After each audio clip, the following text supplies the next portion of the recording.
Well, thanks for the opportunity, everybody. I'm excited to be here to present to all of you today, and we're going to be talking about animal activism on dairy farms. Be prepared, be proactive, and do the right thing. A little bit about me, almost 30 years of public relations experience. I'm actually celebrating my 25th year with the American Dairy Association this March. And my background is not in dairy, and I've spoken to a lot of people in the industry who know me by now. Background is not in dairy. I'm a former Air Force brat and a wannabe journalist turned suburban mother of two. I might want to update that slide. I'm a suburban mommy, but my kids are now 16 and 21, so I don't know how much longer I can use that descriptor as something.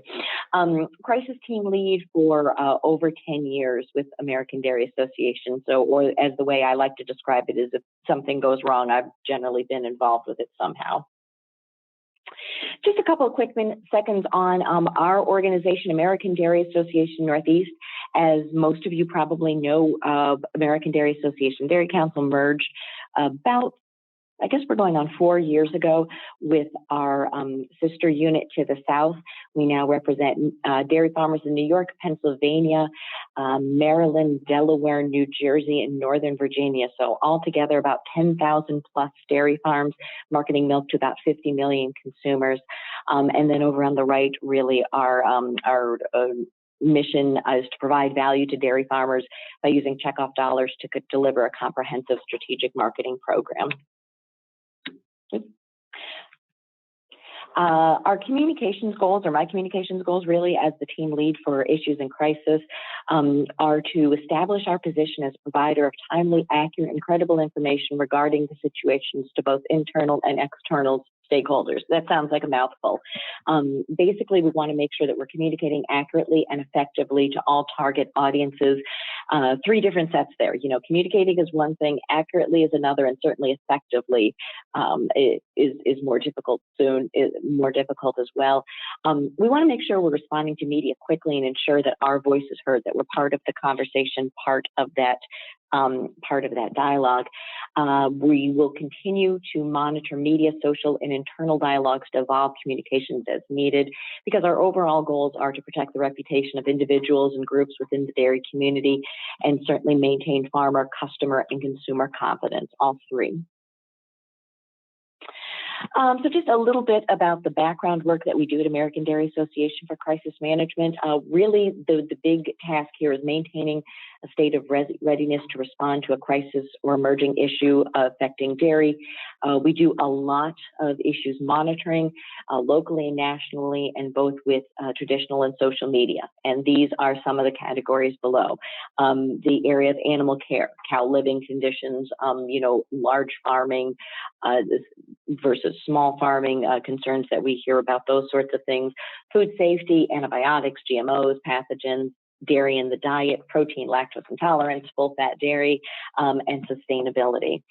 We do monitoring 7 days a week between our office and our national office out in Chicago and determine the reach and impact. So one of the things that is really important is that we are determining whether it's a topic that's being discussed only in activist groups, or is it breaking through to other conversations, and who is that conversation reaching? So if it's an activist talking to other activists, we'll monitor it. We won't really get involved because it's tough to break out of that mindset.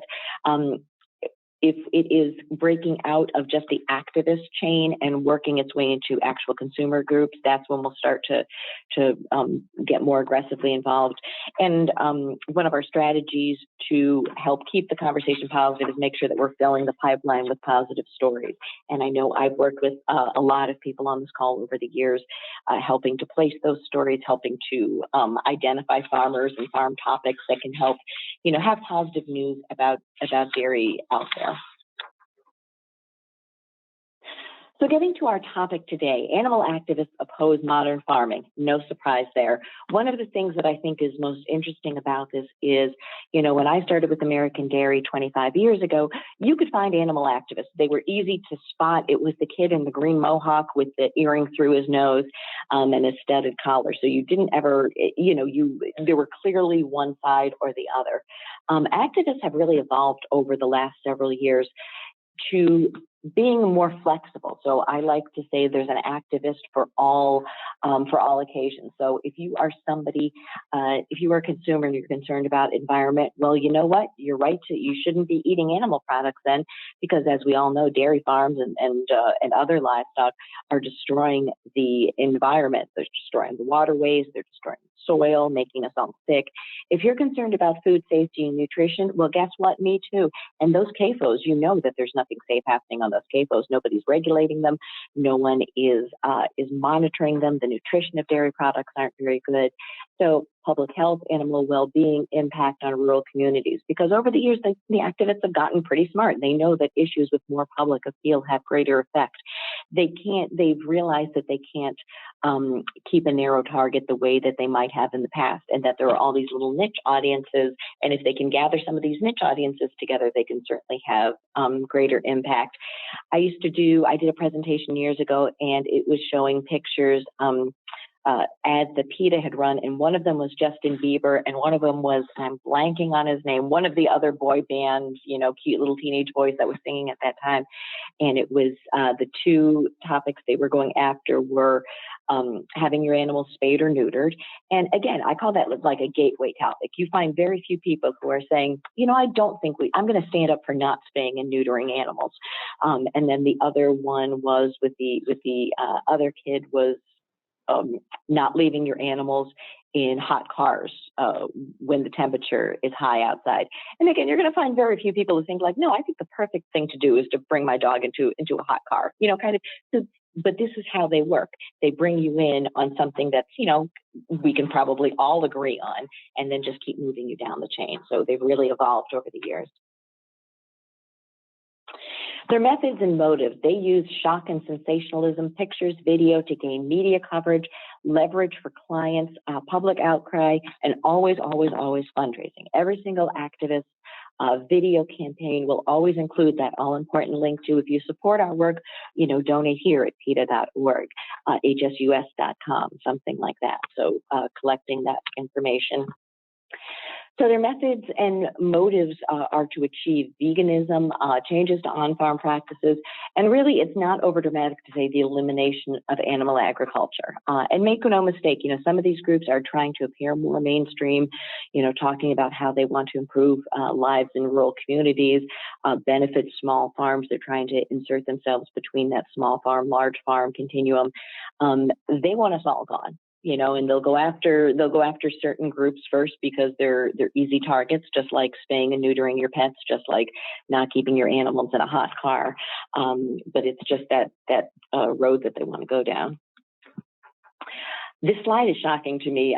Animal Ag Alliance put this together several years ago, and they've just updated it. And it's really showing you how all of these groups are connected one way or the other, and the majority of them stem from either Humane Society or PETA. Those are the ones that are kind of the target of everything. And if you go through, you can find all kinds of different, you've got Physicians Committee for Responsible Medicine, which sounds like a doctor group until you find out that it's only something like 0.7% of the members are actually physicians. And the man who runs it is a practicing psychiatrist. So yes, a physician, not somebody that you necessarily think about involved with nutrition. You've got ones that are very specific, United Poultry Concerns. There was another one that I just saw that was very specific to another animal equity, Factory Farming Awareness Coalition, but just the way that they all work together and are all tied together, certainly better than a lot of us in agriculture work together and are tied together. So, they really do have their act together. And over the last maybe 2 years, we're really seeing a new age of activism where radical transparency takes on a new meaning for dairy. More activist groups than ever before and better coordinated. Animal Ag Alliance, who I mentioned earlier, is tracking 147 activist groups, 48 formed of them in the last 5 years. So think about a third of those groups are new from the last 5 years. They've really escalated their activity. They're embedded on farm and targeting consumer-facing brands. So when I started doing this kind of work 10, 15 years ago, it was they would go after the cooperative, they would go after the brand, but they really targeted on the farm. And they spent a lot of time focusing on the farm, and the brand and the co-op or the processor was really not an afterthought, but just one tiny piece of the puzzle. Now, really, the overall goal is to, yes, we're going to highlight this farm that does terrible things, but the end goal is to get to Nestle, get to Fairlife, get to the big pockets, if you will. The activist agenda revealed from animal abuse to elimination of animal agriculture. So it's not that they want animals treated better; they want all of us to go away, and really forcing a more assertive stance with customers, media, other stakeholders on our end. 104 activist videos against agriculture in the last 5 years. So about 15 Facebook Live incidents, 89 undercover videos. And this presentation was put together in December last year, so I don't think these numbers have changed yet. But as of about December of last year, there were 9 undercover videos against dairy in the last 8 months. So you can just see how they're escalating. And we can go through and show where all of those are popping up. These videos are designed to go viral, and a number of elements contributed to the rapid and viral spread. Certainly the footage of calves. So if you remember back to the Fair Oaks incident back in June of last year, certainly calves, whenever you get into those small, we talk about baby calves, people, they're so cute and they're little, and they're somewhat helpless, they need a lot of care. So that certainly made the videos spread a lot faster. High-profile national brands were targeted, Fairlife, which has had such a rapid and incredible success, Coca-Cola. The Dairy Adventure Center, which is connected with Fair Oaks, has a strong emotional connection as a destination for families and schools. So you had just thousands upon thousands of people who said, how can this come out of, I can't believe I've taken my family there and I thought wonderful things about this place, and I'm seeing this cruelty. Involvement of other activist groups. So you had other activist groups that were involved, sharing the video, sharing the information, and a well-funded strategy. These guys have money and they're very smart about the way that they get it. In the process of responding to this incident, DMI worked closely with the folks at Fair Oaks, with the folks at Coca-Cola, and all of the other team on the ground. And one of the things that they did is consumer polling. That's one of the things that we'll do when we're looking at developing a response. We found that despite the viral spread, relatively low overall awareness nationally. So it seemed, and especially those of us in agriculture, it seemed like those videos were all over the place. It seemed on social media. People were posting about them all over the place. Relatively low overall awareness nationally. It wasn't rising to the attention of folks that really aren't involved in the industry. The consumers were not likely to change dairy purchasing behavior. However, they do want to see the dairy community continue to demonstrate leadership and animal welfare. So they weren't really tying, at least consumers were saying they weren't tying the actions that they had seen at Fair Oaks Farms from the videos to that dairy purchasing behavior. And I don't have sales numbers; those haven't been released following what happened there. But we did see that animal health and wellness was important to consumers, that 75% of those polled believe that humane treatment of cows make for high quality dairy. And when I see a number like that, I always want to know, what do the other 25 people think? Do they really think there's no connection there? But that's what the consumer polling showed. So what we have learned, and we've learned this from, the Fair Oaks video. There were a couple of videos that took place in Pennsylvania around the same time. We had one break in Pennsylvania in April, was still going on when Fair Oaks happened, and then we also had another one break at the very end of June, beginning of July. So this was all a very busy and complicated time.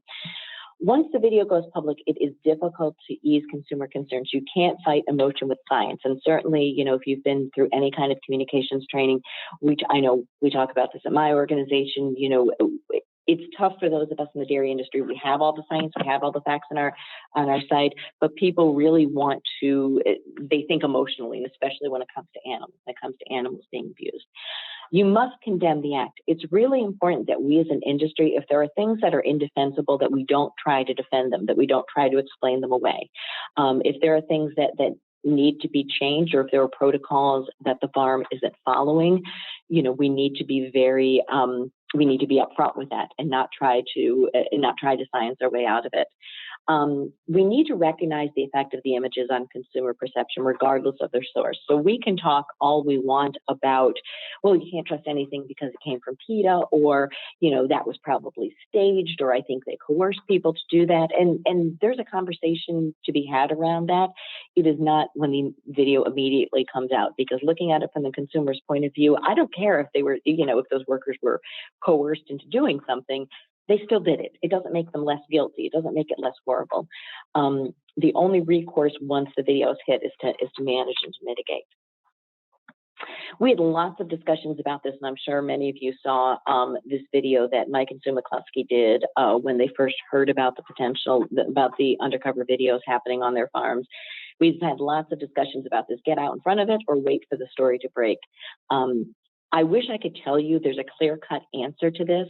I did have lots of people say this to me when we were managing the other two videos that we've discussed, like, oh, why don't we just steal their thunder? Why don't we get out in front of it? There's a lot of pieces that go into making that decision. The advice I'm going to give is that if that's something that if heaven forbid this happens to you, you better make sure you've got all your ducks in a row. I think that Mike and Sue were in a particularly strong position to be able to do this because they had the video, because they had that nationally recognized brand, because they had a lot of support. I don't know that the, quote unquote, average farmer who's got, 300 people on his Facebook page and doesn't have that sort of wide recognition is going to have that same sort of impact that happened with Fair Oaks. So really, our daily mission and the mission of all of us that work with farmers or are farmers is to ensure consumers believe and trust in how we farm and produce milk, and ensure consumers that we're firmly committed to responsible animal care. And that's something that we have to be doing day in and day out. Animal Ag also just put out this little infographic, which I thought was really good, how to tell Animal Ag's story. And we've all seen variations of this, but making sure that you're listening to the person's question or concern. Does the person have a genuine question? And it's taken me, I don't know, I'm going to say, if I've been here for 25 years, I think it's taken me 24 and a half years to get to this point in my life as well. If the person has a genuine question, I will answer any stupid question all day long.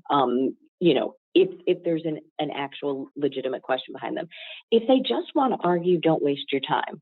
And I know there's discussion back and forth. Well, we need to educate people. We want to make sure the right information is out there. And I'm all for sharing our story, and I'm all for getting information out there.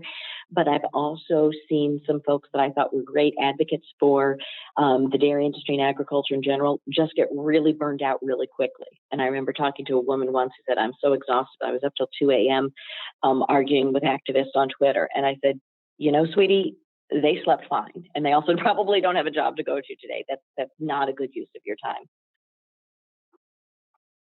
Certainly, if people have legitimate questions, listening to that question, finding something in common, repeating all those things that we've learned in communication courses, repeating the question back to make sure that you're understanding it. So, it sounds like what you're asking me is X, Y, Z.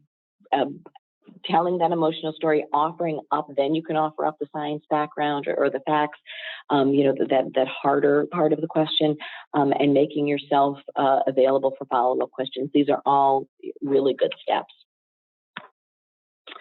So moving on to preparing for activism. Is your farm ready for video? Yeah, nice little farm you got here. I hate to see it get in some undercover video that gets spliced up and sent to the media. I think we've all said things like this, that if you followed me around for the course of a day, you could find lots of things to slam me on. Between speeding, I speed a lot. I do a lot of things on my cell phone in the car that I really shouldn't. I hope there isn't law enforcement on this line. Sometimes the way I talk to my kids is not something I'd want shared. But the reality is,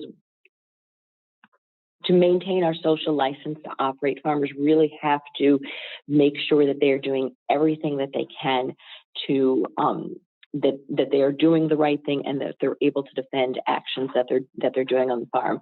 This starts right up top with your employees, empowering your employees, making them valued team members, setting clear expectations for them, making sure that they understand, how you want things done on the farm. I'm out here at the Pennsylvania Dairy Summit in State College, Pennsylvania, and I sat in on a session from Dr. Richard Stepp from the Cornell Workforce Development Group, and he was talking about, he was doing a really great presentation on onboarding and training for employees. And this is something that needs to start right at that very beginning. It is, I would argue that it is as important as making sure that they know the right procedures for milking and how they clock in, who their supervisor is. Making sure that employees know that they are trusted, that, if they have concerns, they can come to you or come to whoever the supervisor in charge is, and require that immediate reporting of mistreatment or abuse, because that's how Fair Oaks found out about it. They had someone come to them and say, there are these guys, there's just something off about them. And every single undercover video that response that I've ever worked on, every last one, someone always says, there was something weird about that guy. He didn't fit in. He drove a little bit nicer car than everybody else did. He asked a lot of questions. I would find him alone where he really shouldn't have been. All these things that were, hindsight is 20/20. When you go back and say, ooh, you know what? That makes a lot of sense. But nobody wants to blow in a coworker. Nobody wants to be the tattletale going to your boss. You need to set up an expectation on your farm that we're all in this together. And, I trust you and I trust your judgment. If you're seeing something, say something. That's really, really important. And in fact, it's so important, it's on the next slide. Expect high standards from your workers and expect those from your fellow farmers as well. Unfortunately, when people see negative news about farming on TV or online, we all get painted with the same brush. So it's really important that we're holding ourselves accountable. Let's not be our own worst enemy. Make sure that we're setting those codes of conduct for animal care, and many of those come through the farm evaluation program. Establishing standards, training your employees, and making sure that the codes of conduct are signed by all workers, which I believe is also part of the farm program. Employees have responsibilities, certainly to show up on time to work and to do the job that they're being paid for, but making sure that they understand the importance of knowing and complying with laws regarding animal care, environment, immigration laws. Make sure that they understand the importance of informing the owner of anything out of the ordinary. Many crises can be prevented from someone noticing a warning sign or just something doesn't feel right, something feels off. I've been preaching this for years. I think it's really important about limiting visitor accessibility to the farm. I joke that when I first started this job, I was on a farm in Onondaga County, and I was there to meet with the farmer about something, and I ran into no less than 6 other people from other organizations nobody knew that we were all supposed to be there at the same time. And I joked, I'm like, it's like a rave. We all just kind of walked in at the same time. But the reality is that's not something that happens at any other business. You wouldn't just walk into a business without being signed in, without people knowing who you were and what you're planning to do there. Hiring tips, so important. And, I know in these tough days of finding help, and we actually just, one of the other sessions I sat through today was immigration lawyer from the Philadelphia area talking about some of the restrictions and standards for hiring and what you need to do. It's tougher than ever to find help. I don't anticipate that's going to get any easier. Regardless, in order to prosper, you need to make sure that you're doing the stuff. So important to thoroughly screen applicants, check references. And I know so many times you're like, I needed somebody yesterday. I didn't have time to call those people. Never taking an application at face value, always checking out an applicant's references. searching for all applicants online to see if they have public social media profiles. I listed a bunch here: website, blogs. Look for any questionable content or connections to activist organizations. Generally, if someone's involved in one of these organizations, it's pretty easy. It's pretty easy to find out. More, requiring all animals to sign your animal care policy, providing proper animal handling training and updates, requiring employees to report any mishandling to management immediately. Yes, I think that's the third or fourth time that I've said it. Yes, because it's that important. We're going to talk in a couple of minutes about different red flags, but things like coming to work unusually early or staying late and going to areas of a farm not required for their job, that's something you definitely want to watch out for. And if something doesn't seem right, explore it further. And again, I said this a few minutes ago. In most cases, employers realize after the fact who the former undercover employee had been. They also recognize that many behaviors or actions demonstrated allowed them to have access to the animals and to produce videos, whether of real or staged animal mistreatment. And I know that whenever one of these videos come out, that's, I hear that a lot. Oh, it was staged. Oh, they were coerced. I understand that's something that we as an industry think is important for people to know. That does not go very far with consumers. That's not a talking point that I would encourage you to use. So again, watching out for red flags, befriending or mingling with upper management, especially if there are questions about operations like security matters, time schedules, volunteering for jobs that are less desirable would provide them with access to the animals, often before or after normal business hours, and maybe less people, fewer people are around. Seeking employment in jobs below their skill or education level, demonstrating previous jobs or experiences out of the character for the job they were seeking. Here's one: seeking employment with no pay so they can learn more about the business before committing to that field. That should be a huge red flag. While it would be great to get people that on the farm that will perform the job for no pay, it would be highly, highly unusual for someone legitimate to come and make that request. Doing the right thing, farm security. Consider adding video cameras or 24-hour monitoring. I understand that's something that is a cost, and not all farms can bear that, but it's something really to think about. You can't be everywhere on your farm, and it's important to have that kind of access. Thinking about installing gates or locking gates at night as much as possible. And again, I know that's not always practical. Requiring sign-in at the farm office. I was out on a couple of farms 2-3 years ago doing some photography. I had permission from all the farm owners to be there. I had my phone with the emails on them saying, yes, Beth, you can, I'm fine with you coming and taking drone photography.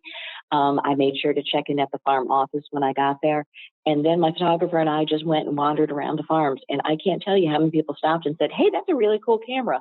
And not a single one of them said, does Bob know you're here? Do you have permission to be here flying your drone around? So, making sure that that's kind of that's normal for your workers, that they're asking about, why are you here and what is it that you're doing? Again, making one entrance for all visitors and workers might not be easy, might not always be practical. You can think about prohibiting photographs and video recordings on your farm without consent. That's going to be tough to do, but if that's something, that you think that you want to take on the responsibility of making sure that it handles, it's something to think about. And maintaining strict security procedures, being mindful of what's happening inside and outside of your operation. Do the right thing, stay informed, stay active and stay in touch with dairy industry leadership, seeking out and sharing that essential information, engaging regularly with ADA Northeast, your cooperative and professional groups, plus the folks at Cooperative Extension. They're a great resource, and they're, again, they're connected throughout the state.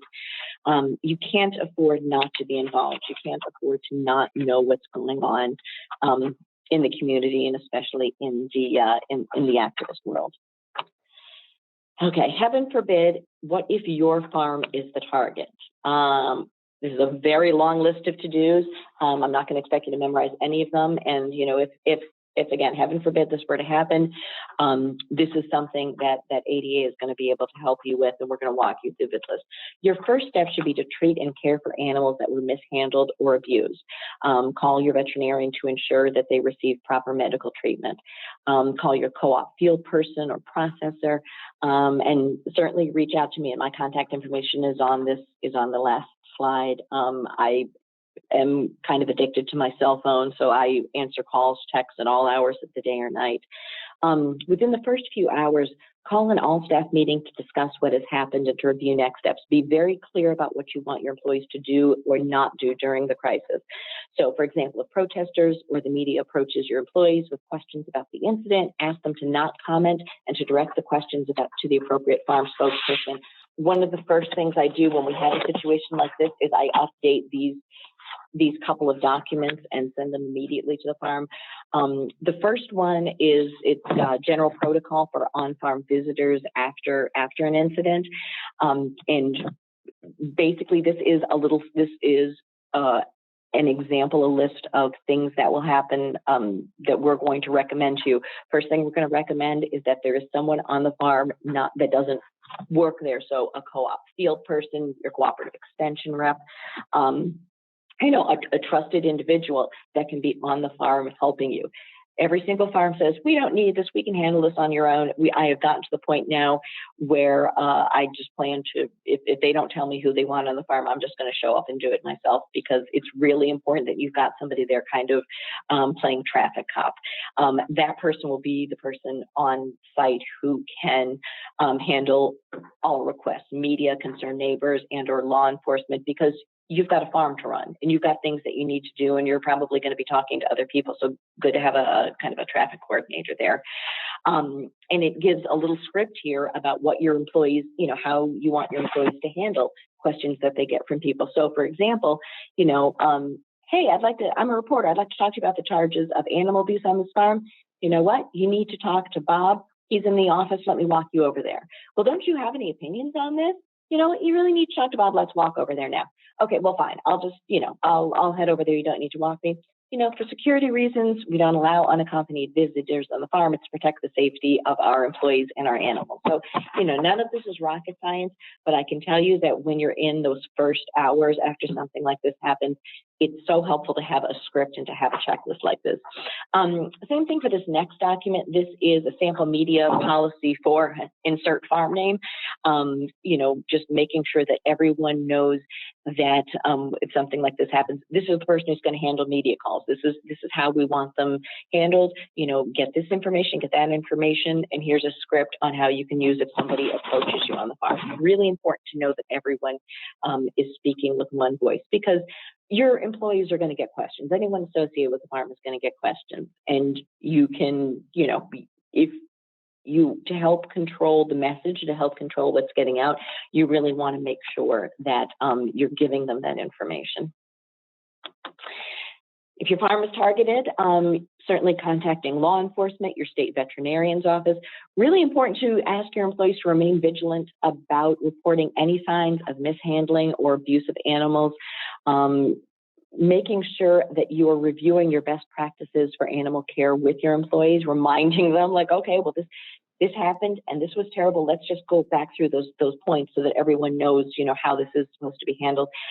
Make sure that you're contacting your third-party resources as soon as possible, and ask for their support. Many times it's those third-party voices in the community, your nutritionist, your extension agent, your soil and water representative, folks that have worked with you on other projects, because now it's not just you saying that you're a good farmer and you've done good things in the community. It's kind of that surround sound of other people that can speak for you, and it's additional support. You may want to think about contacting your neighbor farms to inform them of what has happened. That can be difficult as well, and I understand that. It's an opportunity for you to remind them that, again, what happens to one farm really affects all farms, and that it's important to be speaking with one voice to the media and encouraging neighbors to direct media inquiries to you. Okay. Most importantly, it may be tempting, oh so tempting, but please resist the urge to confront the activists via the media. Be timely, responsive, and transparent, but don't reveal more than is appropriate at the time. There will be the opportunity to I thought I saw a chat question pop up. There'll be the opportunity to respond, but you need to make sure it's on your terms and not something that you're being pushed into. Really important when something like this happens is to prioritize your audience. You know, you may have slightly different messages for the different audiences. Again, this is something that American Dairy can help you with. You're going to want good communications and good legal advice. Hopefully the communications advice will gel with the legal advice. I have a good track record of working well with attorneys, so you want to make sure that everybody's on the same page and everyone is agreeing with the messages we're going to have to go forward. I mean, making sure that you are getting that information that you need to all of those different audiences, you know, farm community as a whole. If you need to bring in local elected officials, community leaders, any customers that you might have, your employees, media, consumers, if you've got, you know, direct outreach to consumers via social media or something like that. So making sure that you're putting those into priority order. And just some crisis communications 101 tips: be proactive, transparent, and accountable. So acknowledge, apologize, accept responsibility. Move quickly to action. What will change as a result of the incident? Remember to be human. You know, you want to communicate authentically. Avoid knee-jerk reactions, fanning the flames of the media or the social cycle. You know, so one of these things, as soon as they started trying to communicate with media, it was very clear that perhaps the farm owner is not the best person to do that. So maybe having some of these conversations ahead of time. If, again, heaven forbid this were to happen, who would be the person that would be taking the lead on the communication side?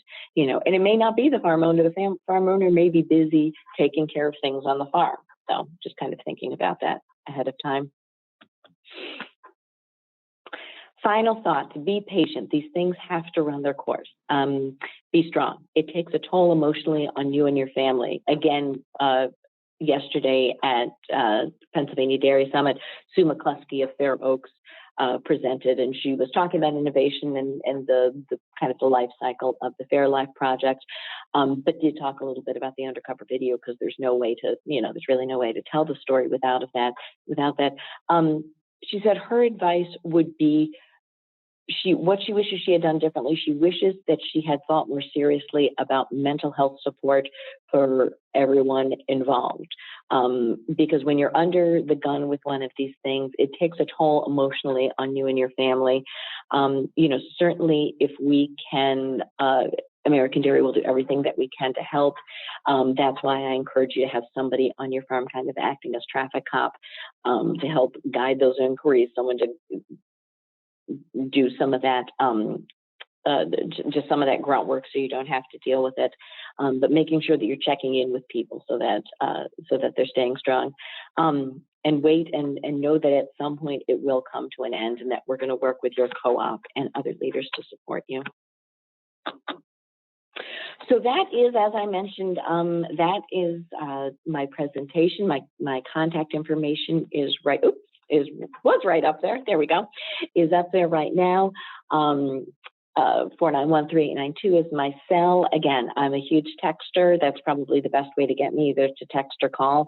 And even if you've got any questions, even if there's just something weird going on that you want to run by us, certainly would be happy to help out in any way that we can. And then just my last little plug, since I know we've got folks on the phone who are either farmers or work with farmers. For more on dairy checkoff programming and results, sign up for our weekly e-blast. It comes out, again, once a week. It's just a quick little e-newsletter talking about some of the things that are happening with dairy checkoff.